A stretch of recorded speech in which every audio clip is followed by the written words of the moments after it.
You're going to Twickenham. It's going to be your first time actually going to an Ireland game, which would be quite a strange experience, I would say. Here are my tickets. Yeah, I'm going. You don't want to flog them off. You don't want to do the nice thing and maybe give them away as a prize to our listeners. No, I haven't been to a game. You've been to Leinster games. Like what's? I've been to Leinster games. And it took me a while to go to the Leinster game. I don't think I didn't go until the semi-final against Scarlets. Yeah. How do you think you'll feel? Or was that the final even? No, semi-final. Right, I know you've got to say here tonight, they go win the Grand Slam. Oh, how do I think they'll do? No, how do you think you will feel watching on in the stand? It's mad feeling. Is there a bit of jealousy? No, it's not. It's not jealousy because you want the lads to win, right? Because you know the blokes, and you want the blokes separate from, let's say, the Ireland team. You want your mates. You want them to do well, right? But then it's really weird. I was talking to Stuart about this. Because he's not going to the game in Twickenham, and he says he hasn't been to a game in Twickenham in a long time. I don't think he's been since. I wouldn't blame him. Yeah, right. And it was really weird. I was saying so you want the lads to do well, but then like your little ego kind of devil over here kind of talks, going like, they're doing well without you, and you're kind of like, oh man. But then you're like, no, I mean, you just park that and you're like, no, you nice in 30 years' time when you're still only, we're the living Grand Slam winners. Yeah, no, like you want the lads to, and I was like talking to some of the players during the week, and they want to. Some of them, like, I mean, it's only Rory and Rob who've had it, and those lads want a Grand Slam, and I want it for them, and I want them to be successful, and it was great to see that they're not just satisfied with a championship. Yeah, that's Jamie Heaslip. He was in pretty chatty form when he was in with Nathan during the week, so you can check out all of that to come later on the show this evening. And we're going to continue with rugby. I'm delighted to say we're joined on the line by Fiona Steed. Good morning, Fiona.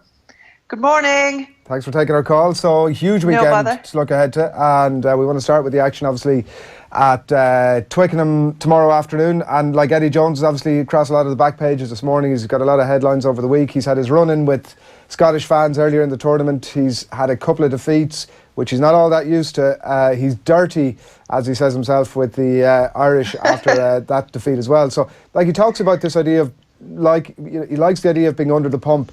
He's under it now in a big way.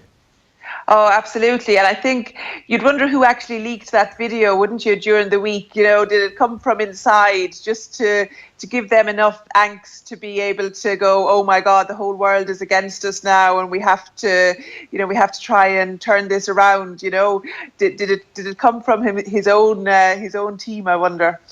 Yeah, you think there's a bit of a conspiracy here? I actually started to think it might be somebody on the Irish side that had actually leaked the thing out. We shall probably never know, is my suspicion on that one. The losses to Scotland and France, Fiona, what's your read on that? Like, is there, everybody's sort of trying to figure out at the minute, is this just a blip or the sign of something greater? Do you know what? I sort of think, and I've written an article about it as well, that like when he came in and he swept all before him, the sort of the new broom sweeps clean, and has he sort of, is he at the stage now where, all the oomph and all the sort of rhetoric and, Dylan Hartley as his captain and enforcer on the pitch, has that sort of lost its edge now? And is he actually having to look at something else and be a little bit more refined in his coaching and look for something a little bit different? And they were certainly found wanting, weren't they, against Scotland, which perhaps you could put down to, the whole emotion for Scotland and the game plan that they employed. But the fact of the matter is that Scotland weren't actually that good, as we saw last weekend at the Aviva, and then France, like that France team aren't good. But England didn't have a second option, lacked direction, on the pitch, and do you say off the pitch then as well with regard to Plan B? Yeah, well, it was a lack of reaction, wasn't there, to the defeat against the Scots, which might be a bit worrying, but maybe get solved by the fact that he's made, 7 changes? Well, he's made a load of changes, hasn't he? I mean, bringing back in Cruz, fair enough. Like, you'd be expecting him to try and show some of the form that he showed last season, but he's been struggling all season. Sinclair back in at tight head, or coming in at tight head, really dynamic ball carrier. I don't think he'll trouble Keane Healy in the loose, and Sinclair can lose the plot a little bit as well, can't he? So he's a liability, and I mean, or a potential liability. I'd want to be careful. Like the amount of penalties that England are giving away as well. You know, is it something like 47 or 40 odd in the four games so far, which would be huge. Then Wigglesworth. I mean, obviously it's probably due to injuries, you know, and loss of form of other people. But did he last start for England 10 years ago? Do you know? It's huge in terms of bringing him back in there. And then the big one for me, obviously, is bringing Farrell back to 10, which I think is his best position. I think it's his only chance of getting parity with Ireland is the fact that he has him at 10 and he's playing, you know, two proper centres, for want of a better word. So he's thrown it all at it now, and I was going to say a bad word there, but it's something or bust for him, isn't it? The back row and the breakdown seems to be the number one problem for England at the moment.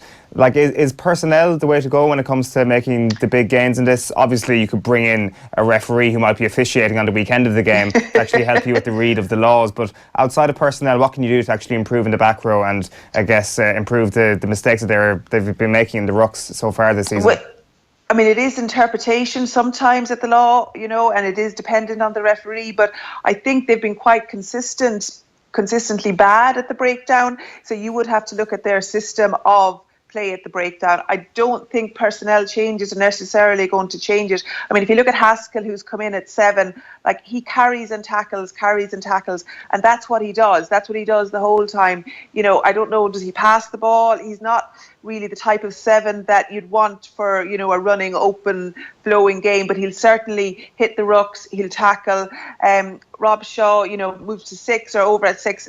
Yeah, I mean, he's a good player, but he's sort of, I don't know, possibly reached his level as to where he's at. And, you know, Simmons, you know, the Exeter Chief guy, like, he's a good he's a good hardy player, a good carrier. But yeah, I think there needs to be more of approach of the systems of the breakdown. And if it's taken them 4 matches in, you know, to get the help from a referee, that's something that you would have been looking at on the training pitch maybe before the Six Nations started, you know, because I know that it's something that the referees are hot on at the moment, and it can go either way. But once it starts going against you, and it's certainly gone against England now, so they'll have to be, you know, almost leave the ruck and go for, you know, just wait to hit again, which is, I think, what they might do, is not to contest it as much as they have been doing at the breakdown, and, you know, look to try and smash Ireland back, which I don't think they'll do.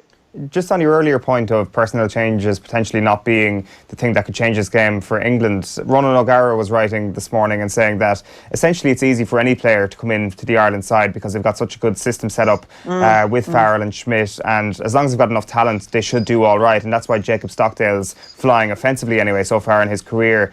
Do you get the sense that that's the case at all under Eddie Jones in England, that potentially it's a little bit harder for debutants especially to come in and find their feet straight away for England? Well, I think you're right in that his system, when he came in, he had Billy Venipola, okay? And that's the biggest gap in this, is that his whole game plan and his whole way of playing was based around Billy carrying ball and being really destructive and then getting quick ball off that. And he hasn't got him now, and he hasn't got him for a while, and he's not going to have him for, you know, for another while, and he hasn't got that player. So they don't seem to have been able to change the way that they've played. Now, I think bringing, and maybe I'm not really answering your question, but bringing back Farrell into 10, it's going to be much more about territory. It's going to be much more about set piece and playing the power game. I think that these lads that are coming in are extremely talented players. They're talented individuals. That they should be well able to set in, but I don't think his structure, if you look at even the makeup of both head coaches, you know, Joe is so understated, refined, precise, measured in what he says, and you look at Eddie Jones, who perhaps is not all of those things. Yeah, and I mean, that makes them a much more interesting story at the minute. That's why we've probably spent most of our time talking about them. As long as Ireland can continue to bore their way to a World Cup win, we'd all be sort of delighted with that. Yeah, absolutely. The one change, Fiona, obviously on the Irish team, I mean, I think Devin Toner can feel slightly hard done by, but we're led to believe that Ian Henderson is one of the sort of leading maybe 5 players in that Irish team. What does he bring to the party that Toner doesn't?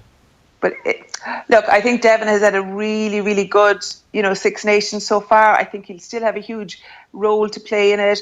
I think Dev's huge role is at the line-out time and in the organisation of that. Henderson is an animal. He is in the best possible way. Like he is what you need. And Henderson and Ryan together will bring what O'Connell and O'Callaghan did for years. They will bring that raw talent, raw physical strength, and a bit of animal to the game, which I think that Dev perhaps wouldn't. So you need to meet England toe to toe in terms of they're going to go for physicality. They're going to go for us in the areas that they feel that they can, perhaps not at the breakdown, certainly at scrum and lineout and around the contact area and so much. And like Henderson and Ryan, it's been looking like it's going to be them now, since November. That's what's been happening. But I mean, fair play to Dev, like he's actually upped his work rate around the pitch since November. He's, for Leinster as well, he had a couple of standout games, but he's not, I suppose he'd even admit he's not the most dynamic of ball carriers. There's room in teams for that, but the way that rugby is going now, you need ball carriers 1 to 15. You need people who can basically do everything across the pitch while also then specialising in their own role. So I think Peter O'Mahony will take on a bigger role at the line out as well. And it'll be really interesting to see. I mean, Ryan has been fantastic, hasn't he, since he's come in as well? And like, is he even 22 yet, or just about? And he's certainly good enough, so he should be there. And like, if he was in New Zealand, we wouldn't even be talking about the fact that he's 22, or coming up 22. Yeah, I want to talk to you about Coventry. We'll do that in just a second. But first of all, Joe Schmidt on this exact topic first. Joe, is it a bit of a risk? I suppose it's always a gamble as a coach picking a team, but Devon brings something different to Ian. So if you're chasing the game and maybe need ball carrying towards the end of it, maybe that's not something Devon does as well as Ian, or maybe they play a bit differently. So is it a risk starting Ian and keeping Devon in reserve? I don't think so. Probably the risk, I would say, maybe goes the other way. Dev has called our line out for a long time, and if you're chasing the game, you really need your line out ball, and that's a great thing for Dev to come on and provide for us. In this equivalent fixture last year, Dev came off the bench for us and he finished off the game really strongly for us. So, there's always risks, and it's about managing them, and it's about calculating what's a lesser risk and also what's the greater opportunity. And we'd probably err toward the greater opportunity, and we want to keep giving people opportunity. Yeah, that's Joe's take there on that selection in the second row. I'm going to assume you're going for Ireland, Fiona. I am. I think England will throw everything at them. I think we'll be able to withstand it, and absolutely, yeah, it's going to be a really good day tomorrow. Talk to us as well about the game at the Ricoh Arena in Coventry tonight. I think it's a 5:30 start there, about 2 from 4 so far, and it was flagged up from the very start as a bit of an audition almost for Adam Griggs. I know Hannah Turrell this week has spoken very highly of him. How's the audition gone so far in your book? Yeah, look, if they'd got that win last week against Scotland, 3 from 5, then I'd certainly have been happy. I think they'd have been happy. Showing some nice pieces in that he's trying to play a little bit wider, but the execution hasn't been great, from that point of view. I'll give him a pass so far, and let's see what happens from that. As I say, going into it, 3 from 5 would have been acceptable on every level. If they'd won against Scotland, maybe would have papered over the cracks. I think the one fantastic addition has been Mike Ross in terms of the scrummaging. It's been their standout good area, and it will be really good to keep somebody of his calibre in the setup, and I think we need to be looking at that calibre of coaches for throughout the side. Tonight's challenge, or this evening's challenge for them, is going to be extremely difficult. England are going to be really sore after losing to France. I don't know if anybody saw the match. The French beat England women last Saturday night. I was home just in time for it after the Aviva, and it was fantastic. It was a really good game of rugby, and we're not at that level, where we can compete with the two of them at the moment. I expect us to compete tonight. I expect us to give everything. it'll be interesting to see how our scrum goes against England, who have got hugely powerful, really set unit there. But I think it'll be a hard day at the office for the girls. Yeah, all right, and I think everybody's expecting the French to get the Grand Slam done as well. Fiona, a pleasure as always. Thanks a million for joining us. Thanks, guys. Have a good day. Cheers, you too. Fiona Steed on the line there, looking ahead to the busy weekend of rugby, it has to be said, and we'll be keeping you right across that too. We'll have reporters in London to keep you updated, and lots of video content and all of that good stuff coming your way over the weekend.